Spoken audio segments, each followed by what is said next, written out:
আসসালামু আলাইকুম প্রিয় ভিউয়ার্স। একটা কথা না বললেই নয়, আমাদের জাতীয় দলের যে সাব্বির রহমান টি-20 খুব ভালো ব্যাট করতে পারে সে।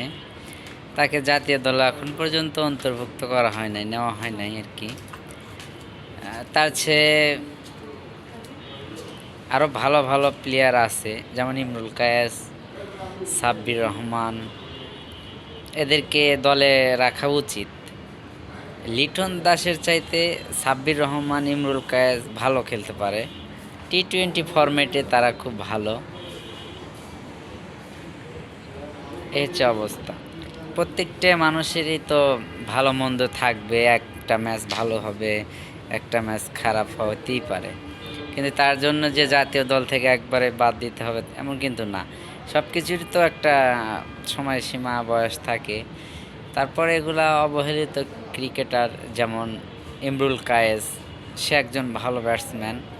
তাকে সুযোগ দিলে অবশ্য ভালো কিছু করা সম্ভব জাতীয় দলের জন্য। জাতীয় দলে ইমরুল কায়েস এবং সাব্বির রহমান থাকাটা উচিত, আমার ব্যক্তিগত মন্তব্য। তো এখন সবার কাছে যার যাকে ভালো লাগে সেরকম কথা বলে। হয়তো আমার কাছে সাব্বির রহমান এবং ইমরুল কায়েস এই দুজনকেই, দুই প্লেয়ারই ভালো টি-20-র জন্য। তারা টি-20-তে অল্প সময়ে ভালো রান তুলতে পারে, এজন্য সাব্বির রহমানকে দলে নেওয়া উচিত, আমার মতামত এটা।